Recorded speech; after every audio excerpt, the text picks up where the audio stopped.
And we're live. What shows are you into right now, Brandon? So I finally just bit the bullet and got Disney Plus. Okay. So You got all the Simpsons now. You're solid. Oh, do I really? He was going to go Marvel on that, I'm sure of it. That's why you bought it, right?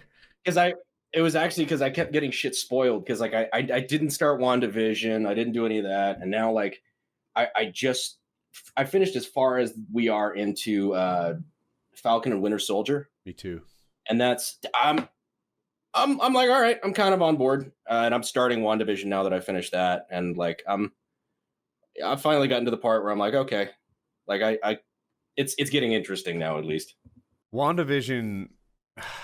You guys shit on that relentlessly when it came out. Especially. I was watching YouTube explanation videos, and it made me appreciate some of the like Easter eggs and hints and like. Yeah, you guys have completely spoiled the show for me, FYI. Sorry. Anyway, so I liked it a little more than Kyle because I was watching these YouTube videos. Kyle liked not to have any spoilers. That was his preference on how he watched the show.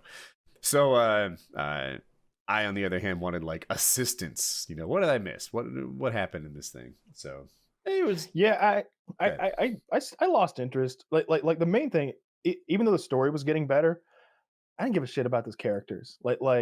And it's kind of where I am with Falcon and Winter Soldier. I care more about those characters, but Wanda's character I never really cared for in the movies. They didn't know what to do with her. Like she's so overpowered.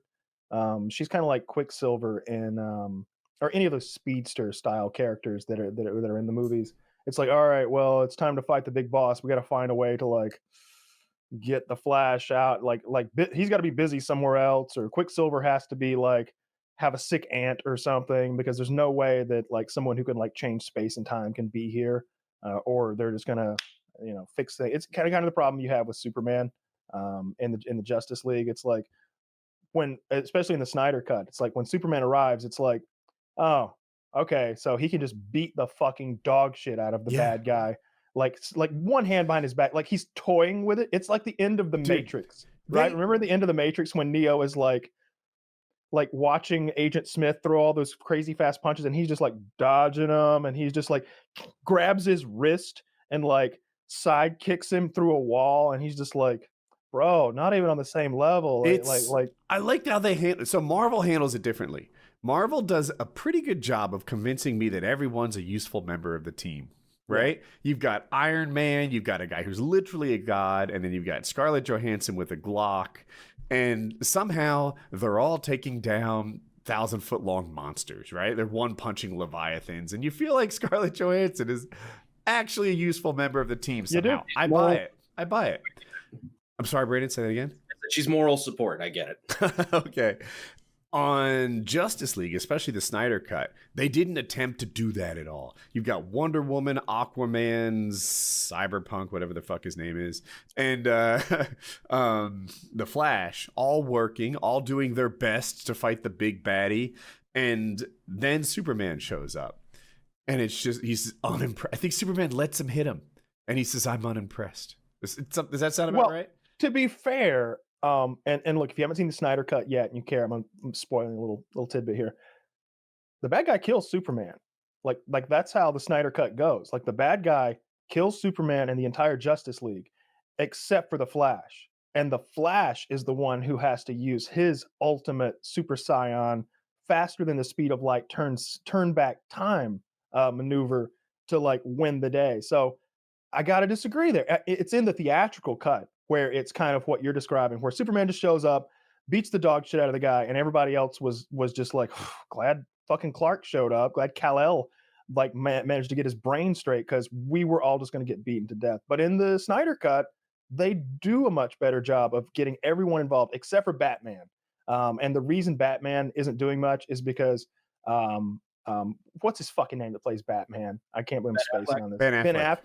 Ben Affleck did not want to come back for the reshoots. He was contractually obligated to come back. He was forced to come back, literally at threat of a lawsuit. And he's all out of shape. His hair's different. He's bloated. He's not wanting to be there. And oh yeah, he's in the movie. You can see he's fat. And he's they've got him shooting parademons with a gun. And while everybody else is in there like hand-to-hand fighting some sort of demigod from another galaxy. But yeah, I thought they did a better job at it. But still, you have that issue where Superman is so overpowered that as long as he's got enough time, the problem was Superman got there too late. Like things were almost done. You know, the boxes were almost together. That was the real problem. And when the boxes merged, it blew Superman apart. It killed him. But yeah, I don't know. I just didn't care about WandaVision that much because I don't like Wanda and I don't like Cumberbatch or whatever the fuck that plays Doctor Vision. Strange, I don't. Maybe I'm like naming it. Because Cumberbatch, Doctor Strange. I don't remember. Yeah. What's whoever the guy is who plays Vision? I don't care for him. I'm spacing on his name. I'm spacing on his name too. But yeah, somehow... to me they're supporting characters. They're good to have. I like when they've got their little lines to throw in there. Like there's these little moments in the movies. There was a moment in one of the final Avengers movies where Vision is trying to get everybody motivated. He's like, "Yep, we got to do this, we got to do that," and he just picks up Captain America's hammer and hands it to him. Yeah. He's like nonchalantly, and I loved how underplayed that moment was, where Captain America just or he hands it to Thor. Thor's just like, "All right, I think we can trust him." It's great. But like having their own show, it falls a little bit flat for me. You got to be a real Marvel fanboy, I think, to be loving these shows. I'm waiting for Loki. That's what I've got. I'm hanging my stars on, because Tom Hiddleston, I'm pretty sure that's the actor who plays Loki. He kills it. There's a reason they have to keep bringing him back literally from death, because he's the best villain they've ever had. He's better than Thanos because he's he's just charismatic. He's fun and he's funny. He's good to have on your screen. I think it's neat that most powerful and best, or most powerful and favorite, don't necessarily line up. Yeah. Loki's not the most powerful villain by far, I think, but he's great. When you said he's the best one, my asshole personality immediately wants to find and accept. No, he's the best one. He's great. He's fun. He's fun to have on screen, and it's just like there's so many great lines and so many great interactions between him and Thor and like all the all of their family, that whole family dynamic. Thor keeps forgiving him. It's hilarious to me. Yeah, it's great. And he's got like that magical backstabbing knife we joked about a while back. It's like, I'm pretty sure you're gonna backstab us. Me? Yeah, he's like that cop that murdered that guy in the hallway. He's got a knife that says backstabbing on it. like his license plate says like love to backstab or something.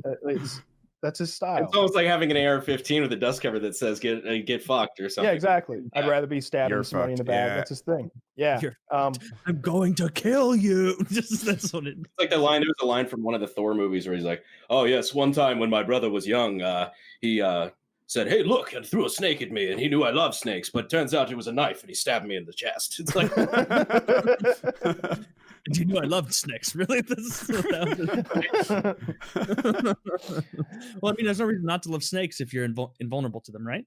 Yeah, I don't think we ever talked about like the most recent Falcon Winter Soldier episode where Captain America goes, again, spoiler if you're not caught up with like episode 4 of that, Captain America goes apeshit and murders a man in full view of the public in front of everyone, as violently as we have ever seen anyone get murdered in a Marvel to property. Continue on the spoilers, the guy he kills is a super soldier. I think he's taken the same serum that Captain America has, and as a super soldier he was able to kill the new Captain America, who's just a regular person mostly, his best friend.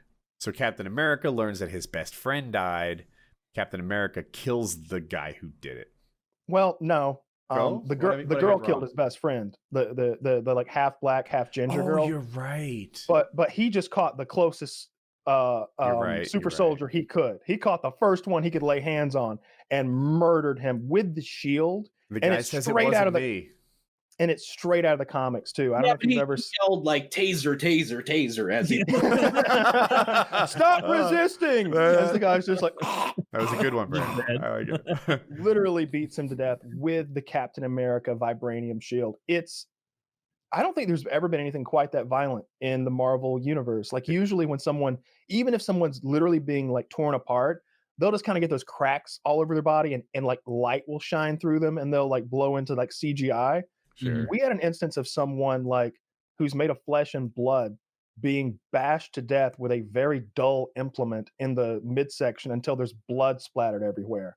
And that's the kind of shit I like. You know, I like over the top violence. Like if there was a Marvel property like that's why I'm such a big Punisher fan, right? Like I like the Punisher just rides around with a fucking AR-15 and a grenade launcher, and he doesn't fucking tie bad guys up. He can't even tie a fucking knot. Like, you think he knows how to like bundle people up like Spider-Man does? He has no fucking clue. He just kills them. He just kills With no everyone that's there. Yeah, no monologues. Like he might say some shit after, but he's just gonna murder everyone with a fucking rifle.